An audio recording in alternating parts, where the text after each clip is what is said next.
Part 28. The Albany VA Medical Center was under investigation.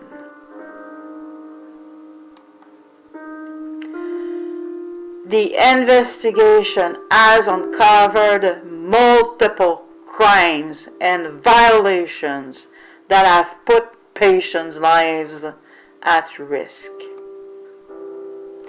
It is so frustrating what we're going through, to say the least.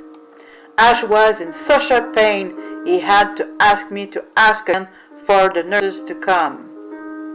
I went there and she was ticked off like I was thinking she was to be.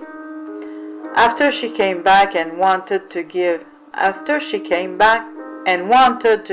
morphine to Ash, this stupid imbecile, I told her Ash would die because they tried it about 2.5 weeks ago and he almost died, remember?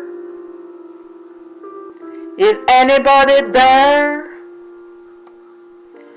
That's a real battlefield and Ash's life is in jeopardy for sure.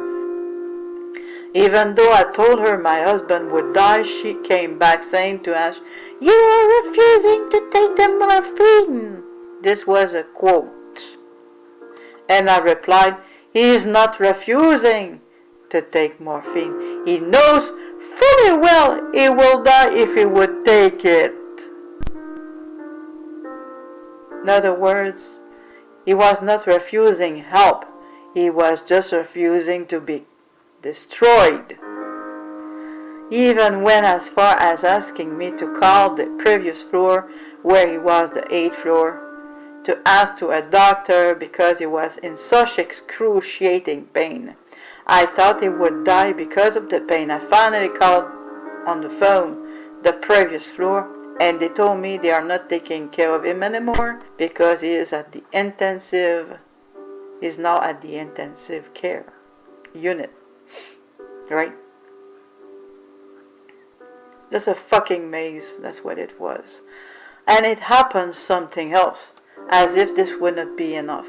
Believe it or not, that what brought back Ash from coma is that I spoke to my husband while he was in the coma because I knew that in his subconscious Ash would understand that I was caring for him just like I used to be caring about him.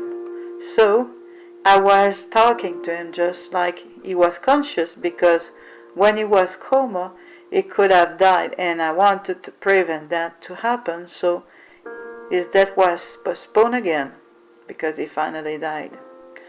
A nurse was called to take care of Ash, but she told us up front she was to take care of other patients. She was ticked off as well. To give you an idea, my husband said,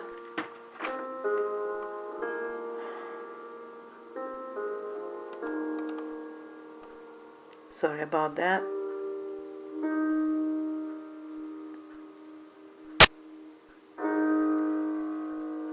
He was saying that he was feeling about to vomit after receiving this painkiller.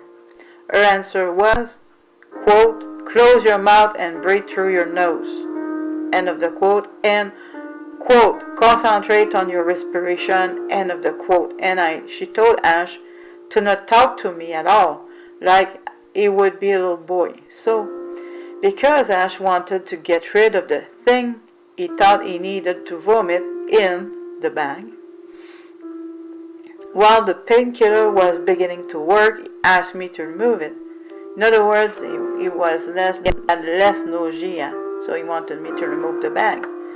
Just because he said that, she told him if he would talk to me again, she would throw his wife out of the room, so I decided to leave before that would happen and come later when she was gone. If she is not happy, Mrs. Superior just had to go back to India, and this was part 28.